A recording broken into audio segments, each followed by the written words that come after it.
Hello everyone, অনুপমার কিচেনে সবাইকে welcome জানাই। আজ তোমাদের সাথে শেয়ার করব একটা হেলদি মিল্কশেক। যে মিল্কশেকটা তোমরা সকালে ওয়ার্কআউট করার পরে তোমরা অনায়াসেই খেতে পারো। এটা হেলদি ডায়েট।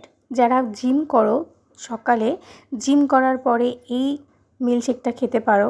যারা সকালে হাঁটতে যাও হেঁটে আসার পরে এই মিল্কশেকটা খেতে পারো। এখানে কোনো রকম কোনো চিনি ইউজ করা হয়নি। এখানে আমি কি দিচ্ছি দেখো। এখানে নিয়েছি 1 গ্লাস গরুর দুধ, নিয়েছি এখানে খোসা ছাড়ানো ভাজা ছোলা, নিয়েছি একটা কলা, আর নিয়েছি এখানে খেজুর। এই খেজুরটা হচ্ছে দেশি খেজুর।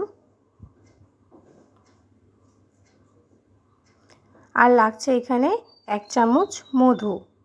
এখানে কোনো রকম কোনো চিনি ইউজ করা হচ্ছে না, এটা পুরোটাই হেলদি। দেখো আমি প্রথমে কলাগুলোকে এখানে ছাড়িয়ে নিয়ে পিস পিস করে কেটে নেব।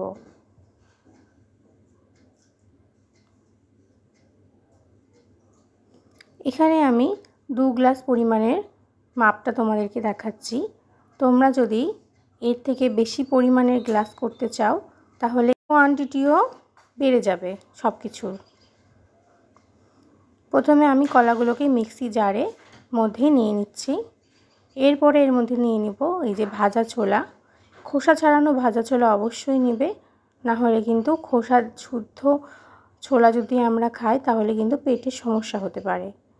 আর এখানে আমি খেজুরগুলোকে কেটে নিচ্ছি দেখো।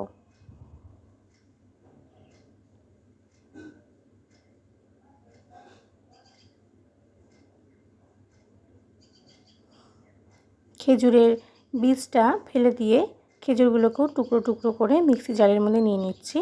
এবার নিয়েছি এখানে 1 গ্লাস গরুর দুধ।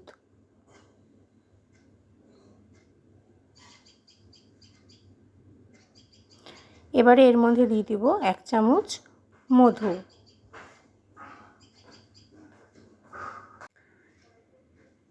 এরপরে মিক্সিতে ব্লেন্ড করে নিব সব কিছু।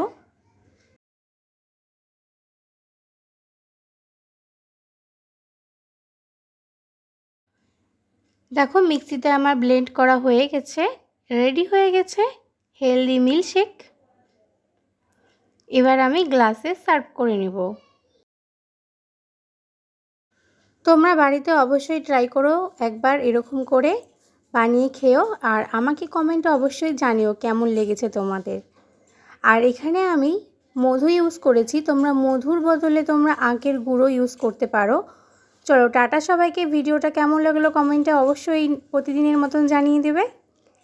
ভিডিওটা ভালো লেগে থাকলে লাইক কমেন্ট আর শেয়ার করে দিও, আর নতুন হয়ে থাকলে চ্যানেলটিকে অবশ্যই সাবস্ক্রাইব করে পাশে থেকো। টাটা।